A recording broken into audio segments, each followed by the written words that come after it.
Hello friend, आप सभी का स्वागत है हमारे यूट्यूब चैनल एक्सपर्ट स्टडी में। फ्रेंड, आज की इस वीडियो में मैं आपको बताने वाला हूं एनवीएस के ज़बरदस्त भर्ती के बारे में। तो फ्रेंड, इससे पहले अगर आप मेरे चैनल पे पहली बार आए हैं तो प्लीज़ चैनल को सब्सक्राइब कर दीजिएगा और साथ में बेल आइकन को प्रेस कर दीजिएगा। इससे क्या होगा फ्रेंड कि मैं जो भी इस तरह का वीडियो लाऊंगा आप तक नोटिफिकेशन आसानी से मिलता रहेगा। तो फ्रेंड, मैं फाइनली आ चुका हूँ नवोदय विद्यालय समिति के ऑफिशियल साइट के ऊपर। तो चलिए फ्रेंड, देखते हैं कि किन किन पोस्टों के लिए भर्ती है। यहाँ पे आप देख सकते हैं recruitment drive 2021-22 recruitment of assistant commissioner ADMN, female staff nurse, assistant section officer, audit assistant, junior translation officer, junior engineer civil और stenographer, computer operator, catering assistant, junior secretary assistant head quarter और junior secretary assistant JNV cadre, electrician cum plumber, lab attendant, mess helper and multitasking staff, regional office and Jawahar Navodaya Vidyalaya Samiti. यानी कि आप यहाँ पे देख सकते हैं। तो फ्रेंड, यहाँ पे देखिए, मैं बात कर लूँ पोस्ट नेम की, तो यहाँ पे देखिए पोस्ट को दो भागों में बांटा गया है, कैडर, हेड क्वार्टर और यहाँ पे जेएनवी। यहाँ पे देखिए friend, assistant commissioner group A का पोस्ट है और पोस्ट कोड 1 दिया गया है। यानी कि यूआर की मैं बात कर लूँ तो टोटल नंबर ऑफ वैकेंसी यहाँ पे 3 है और टोटल में भर्ती की बात कर लूँ तो फ्रेंड 5 है।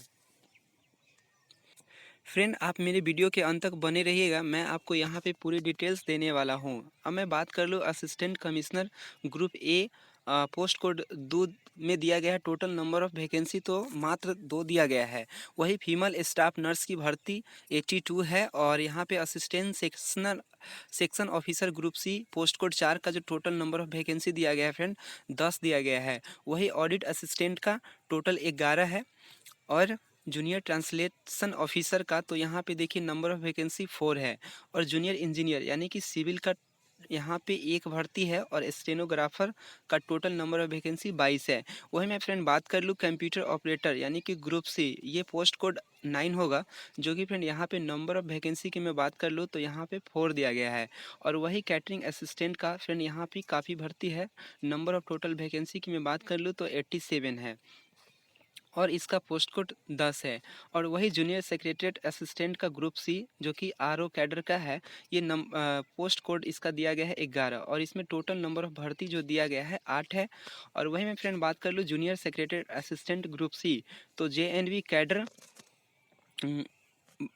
ये पोस्ट कोड इसका 12 दिया गया है। यहाँ पे टोटल नंबर ऑफ भर्ती जो है फ्रेंड 622 है, यानी कि नंबर ऑफ भर्ती जो है फ्रेंड काफ़ी अधिक है। और यहाँ पे देखिए फ्रेंड, यहाँ पे electrician cum plumber group C जो कि पोस्ट कोड 13 दिया गया है और इसमें नंबर ऑफ वैकेंसी की मैं बात कर लूँ तो टोटल 273 है। और lab attendant group C post code जो दिया गया है इसका 14, इसमें टोटल नंबर ऑफ वैकेंसी की मैं बात कर लूँ तो 142। पोस्ट कोड 15 देखिए फ्रेंड, यहाँ पे नंबर ऑफ वैकेंसी जो दिया गया है टोटल 629 दिया गया है और वही multitasking staff head quarter RO cadre का है और इसका पोस्ट कोड जो दिया गया है टोटल 23 है। सॉरी, टोटल भर्ती इसमें 23 है। अब मैं फ्रेंड बात कर लेता हूँ इसके एजुकेशनल क्वालिफिकेशन की। तो देखिए फ्रेंड, यहाँ पे इसका एजुकेशनल क्वालिफिकेशन जो दिया गया है पोस्ट कोड 1 में देखिए यहाँ पे मास्टर डिग्री दिया गया है और साइंस से होना चाहिए, साइंस कॉमर्स सारे चलेंगे। और यहाँ पे देखिए फ्रेंड, यहाँ पे विथ एटलीस्ट 5 ईयर एक्सपीरियंस भी मांगा गया है यहाँ पे और ये डिजरेबल क्वालिफिकेशन दिया गया है। और फिर मैं बात कर लूँ पोस्ट कोड 2 यानी कि फॉर असिस्टेंट कमिश्नर का, तो यहाँ पे देखिए लेवल 11 का पोस्ट है और इसका जो एजुकेशनल क्वालिफिकेशन मांगा गया है यहाँ पे graduate degree from any recognize university holding analogous post on regular basis, या आपके पास विथ 8 ईयर सर्विस का एक्सपीरियंस होना चाहिए। और यहाँ पे देखिए फीमेल स्टाफ नर्स की मैं बात कर लूँ तो इसका एजुकेशनल क्वालिफिकेशन जो मांगा गया है friend past senior secondary examination यानी कि आपके पास 12 पास होना चाहिए क्वालिफिकेशन और ग्रेड ए यानी कि 3 years diploma certificate in nursing from recognize institution, यानी कि आपके पास नर्सिंग का डिप्लोमा होना चाहिए और वो भी रिकॉग्नाइज इंस्टीट्यूशन से, या आपके पास बीएससी नर्सिंग होना चाहिए और ये डिजरेबल क्वालिफिकेशन दिया गया है फ्रेंड। और देखिए इसका असिस्टेंट सेक्शन ऑफिसर यानी ये पोस्ट कोड 4 होगा और इसका एजुकेशनल क्वालिफिकेशन जो मांगा गया है friend degree from a recognize university, knowledge of computer operation, यानी कि आपके पास डिग्री होना चाहिए, और नॉलेज ऑफ कंप्यूटर ऑपरेशन यानी कि कंप्यूटर चलाने का आपके पास ज्ञान होना चाहिए। और देखिए फ्रेंड, यहाँ पे असिस्टेंट ऑडिट असिस्टेंट यानी कि पोस्ट कोड 5 है, इसका एजुकेशनल क्वालिफिकेशन जो मांगा गया है friend, BCom from a recognize university, यानी कि आपके पास बैचलर ऑफ कॉमर्स होना चाहिए, और वो भी रिकॉग्नाइज यूनिवर्सिटी से होना चाहिए। अब मैं बात कर लूँ फ्रेंड जूनियर ट्रांसलेशन ऑफिसर का, तो इसका पोस्ट कोड 6 है, और इसकी मैं एजुकेशनल क्वालिफिकेशन की बात कर लूँ तो इसमें देखिए मास्टर डिग्री मांगा गया है। अब मैं फ्रेंड बात कर लूँ नेक्स्ट भर्ती के बारे में, जो कि जूनियर इंजीनियर यानी कि सिविल का होने वाला है, और पोस्ट 7।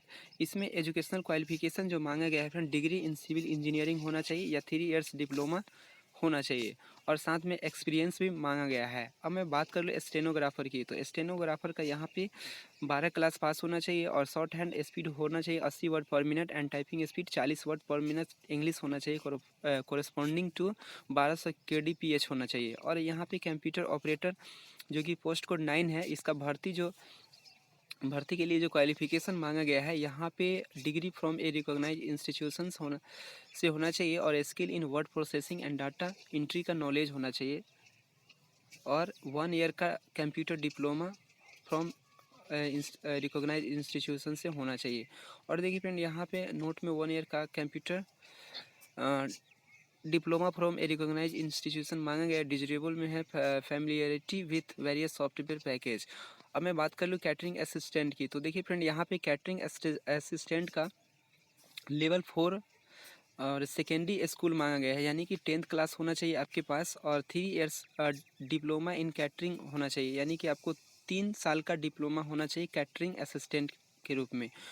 अब मैं फ्रेंड बात कर लेता हूँ junior secretary assistant head quarters, ये पोस्ट कोड 11 है, और इसका जो एजुकेशनल क्वालिफिकेशन मांगा गया है सीनियर सेकेंडरी सर्टिफिकेट होना चाहिए, यानी कि आपके पास 12 का सर्टिफिकेट होना चाहिए, और साथ में इंग्लिश 30 वर्ड पर मिनट और हिंदी 25 वर्ड पर मिनट टाइपिंग का नॉलेज होना चाहिए। और यहाँ पे देखिए फ्रेंड जूनियर सेक्रेटरी जो कि पोस्ट कोड 12 है, इसमें एजुकेशनल क्वालिफिकेशन 12 मांगा गया है, और इसमें भी टाइपिंग का नॉलेज मांगा गया है, सेम कंडीशन है फ्रेंड। और देखिए फ्रेंड, यहाँ पे अब मैं बात कर लेता हूँ इलेक्ट्रीशियन कम प्लम्बर यानी कि पोस्ट कोड 13 का, तो यहाँ पे देखिए फ्रेंड टोटल जो एजुकेशनल क्वालिफिकेशन मांगा गया है 10th क्लास पास होना चाहिए, और साथ में ITI होना चाहिए, जो कि इलेक्ट्रीशियन वायरमैन और प्लम्बिंग होना चाहिए, और साथ में देखिए friend at least 2 year experience in electrician installation, यानी कि आपके पास 2 साल का एक्सपीरियंस होना चाहिए ITI में। और देखिए फ्रेंड, यहाँ पे डिजरेबल दिया गया है, 2 ईयर्स एक्सपीरियंस दिया गया है इन इलेक्ट्रिकल इंस्टॉलेशन, यानी कि 2 साल का इलेक्ट्रिकल का नॉलेज होना चाहिए, एक्सपीरियंस होना चाहिए, ये डिजरेबल रखा गया है। और देखिए फ्रेंड, यहाँ पे लैब अटेंडेंट मैं बात कर लूँ पोस्ट कोड की, तो इसका 14 है, और और इसका क्वालिफिकेशन देखिए फ्रेंड, यहाँ पे 10th क्लास मांगा गया है, या डिप्लोमा होना चाहिए लेबोरेटरी टेक्निक में, और इसका क्वालिफिकेशन मैट्रिकुलेशन देखिए यहाँ पे मेस हेल्पर, इसका जो क्वालिफिकेशन मांगा गया है फ्रेंड, मैट्रिकुलेशन पास होना चाहिए। और साथ में देखिए यहाँ पे क्या कहा जा रहा है कि in case of casual workers working in JNV mess and not processing matriculation have to pass 2 years of joining within 2 years joining, यानी कि आपको 2 साल के पहले आपको मैट्रिकुलेशन पास कर लेना है अगर कोई कैंडिडेट JNV में वर्क कर रहे हैं। और देखिए फ्रेंड, यहाँ पे 16 मल्टी टास्किंग स्टाफ, जो कि इसका जो एजुकेशनल क्वालिफिकेशन मांगा गया है, यानी कि यह MTS क्लास 10 होना चाहिए आपके पास। तो ये सब फ्रेंड भर्ती है और इसका क्वालिफिकेशन है। अब मैं फ्रेंड बात कर लूँ एज क्राइटेरिया का, तो फ्रेंड जो भारत सरकार में एज क्राइटेरिया दिया जाता है, यानी कि मिनिमम 18 ईयर्स होना चाहिए। और फ्रेंड जो छूट मिलता है अन्य भर्तियों में, वह छूट यहाँ पे भी आपको मिलने वाला है।